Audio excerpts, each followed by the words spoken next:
The Lotus Sutra. Translated from the Chinese of Kumarajiva 2007. By Tsugunari Kubo and Akira Yuyama. Chapter 18. The Merits of Joyful Acceptance. Thereupon Bodhisattva Mahasattva Maitreya addressed the Buddha, saying, O Bhagavath! If sons and daughters of a virtuous family rejoice in hearing this sutra, how much merit do they acquire? And he spoke in verse, saying, after the Bhagavat's parinirvana, if there is anyone who hears the sutra and rejoices in it, how much merit do they acquire? Then the Buddha addressed Bodhisattva Mahasattva Maitreya, saying, O Ajita!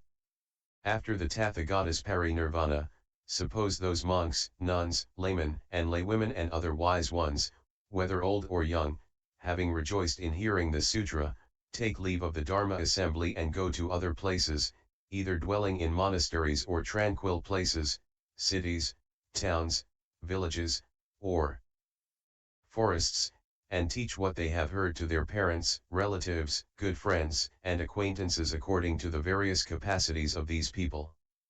Having heard the teaching, they will rejoice and go on to teach it to others. These people having heard it will also joyfully teach it to others in turn, and so it continues in this way until it reaches the 50th person. O Ajita! I will now explain about the merit which this 50th son or daughter of a virtuous family acquires from joyful acceptance. You should listen attentively. Suppose that in the 400s of myriads of kotis of incalculable worlds, there are sentient beings in the 6 transmigratory states and of the 4 modes of birth, born from an egg, born from the womb, from moisture, or born spontaneously, either with or without form, either with or without consciousness, either unconscious or not unconscious, having no legs, 2, 4, or many legs, and that, among the number of such beings, there is a person who seeks to acquire merit and gives pleasurable things to these beings, according to their desire.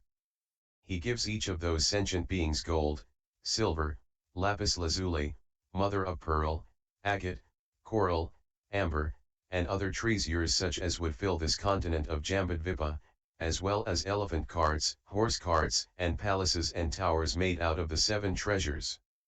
Having performed such acts of giving for a full 80 years, this great donor thinks, I have already given these sentient beings such pleasurable things as they wished. Yet now, these sentient beings are old and feeble. They are over 80 years old, with white hair and wrinkles, and they will die before long. I should now instruct them by means of the Buddha Dharma. He immediately gathers these sentient beings together, inspires them by proclaiming the Dharma, and gladdens them by revealing its benefits. In an instant they all successively attain the first stage of the Sravakas called stream winner, Srodapana, the second stage called once returner, Sakdotagaman, the third stage called non-returner, Anagaman, and finally the stage of the Arhat, free from corruption, entering profound meditations, gaining complete mastery of all, and attaining the 8 liberations. What do you think about this? Has this great donor acquired abundant merit or not? Maitreya addressed the Buddha, saying, O Bhagavath! The donor's merit is extremely great, immeasurable, and limitless. Even if this donor had only given all those pleasurable things to sentient beings, the merit would have been immeasurable. How much greater is this donor's merit after having caused them to attain arhatship? The Buddha addressed Maitreya, saying, I will now clarify this for you. This person has given all these pleasurable things to the sentient beings in the 6 states of existence in 400s of myriads of kotis of incalculably worlds, and enabled them to attain arhatship.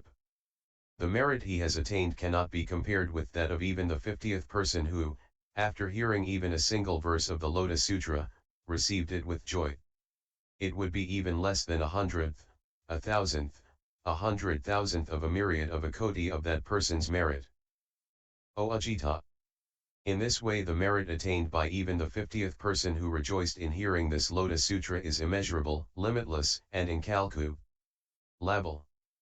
How much more so is the merit of the first person who heard it in the assembly and rejoiced in it.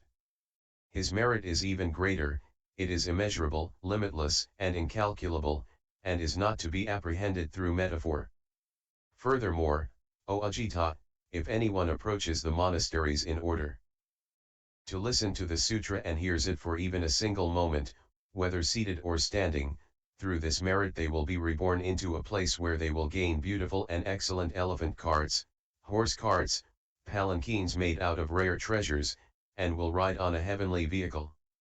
Moreover, if anyone sits in a place where the Dharma is taught, and if another comes along and they invite that person to sit down and listen, or if they offer that person part of their own seat, through this merit they will be reborn in the place where Sakra dwells, in the place where Brahmas dwell, or in a place where a noble emperor dwells. O Ajita! If anyone addresses others, saying, "There is a sutra called the Lotus Sutra. Let us go together and listen to it." And if their instruction is accepted and the other person listens to it for even a single moment, then through this merit the former person will be reborn in the same place as the Bodhisattva who has acquired the dharnis. They will have keen faculties and wisdom. For hundreds and thousands of myriads of lives they will never be deaf and dumb, nor will they have fetid breath.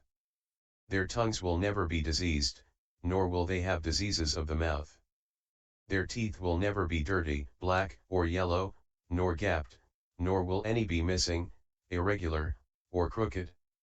Their lips will not be drooping, pursed, or twisted, and their lips will never have cankers, scabs, be cracked, misshapen, thick or fat, black or ugly. They will have no disagreeable features. Their noses will never be flat or thin, crooked, or twisted. They will never be dark complected, with a narrow or long face that is hollow-cheeked or twisted. They will have no mark that is displeasing to others. Their lips, tongues, and teeth will all be very beautiful.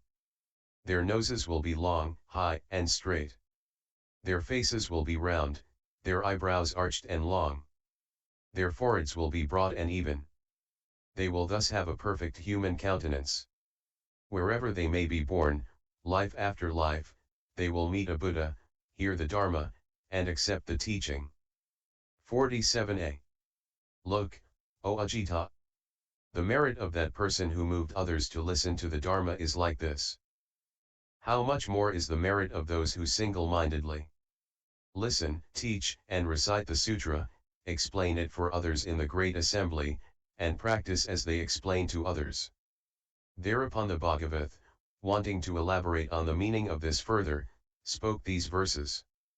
If anyone hears the sutra in the Dharma assembly, and joyfully teaches others even a single verse, and if in this way it is taught from one person to another until it reaches the 50th one, the merit that this last person will attain shall be as I will now explain. Suppose there were a great donor, who gave things to an immeasurable number of people as they wished, for a full 80 years. He will see that they are old and feeble, with white hair and wrinkled faces, with gaps between their teeth and withered bodies, and that they will die before long. He will think that he should now teach them and enable them to attain the fruits of the Buddha path. He will teach nirvana, the true Dharma, through skillful means, saying, "The world is impermanent. Like splashes of water, bubbles, a mirage. The feeling of repulsion for it should quickly awaken in you." All of them, hearing this teaching, attain arhatship and perfect the 6 transcendent powers, the 3 sciences, and the 8 liberations. The merit of the 50th person who joyfully hears a single verse is so much greater than this great donor's that it is beyond illustration. The merit of those who successively hear the Lotus Sutra in this way is immeasurable. How much more is the merit of the first person who heard it with joy amid the Dharma assembly? If there is a person who moves another to listen to the Lotus Sutra, saying, "This sutra is profound and difficult to encounter even in thousands of myriads of kotis of kalpas," and if this person's urging is accepted and the other one goes to hear it, and listens for a single moment, The merit that the former person will acquire shall be as I will now explain. Life after life they will have no diseases of the mouth. Their teeth will have no gaps, nor be yellow or black. Their lips will be neither fat, thick, or thin, nor will they ever have a disagreeable countenance, and their tongues will never be dry, black, or short. Their noses will be high, long, and straight. Their foreheads will be broad and even. Their faces will be completely handsome, pleasing to others who see them. They will never have fetid breath. And their mouths will always emit the fragrance of a blue lotus flower. I will now explain the merit of the one who approaches the monastery wanting to hear the Lotus Sutra, and who joyfully listens to it even for a single moment. Later they will be born among devas and humans and will acquire beautiful elephant and horse carts, and palanquins made out of rare treasures, and will ride on a heavenly vehicle. If one is where the Dharma is taught and invites another to sit there and listen to the sutra, through the merit which is thus acquired, one will attain the seats of Sakra, Brahma, or the noble emperors. How much more is the merit of a person who single-mindedly listens to the sutra, explains its meaning, and practices in accordance with its teaching. Their merit will thus be limitless. And L. 18.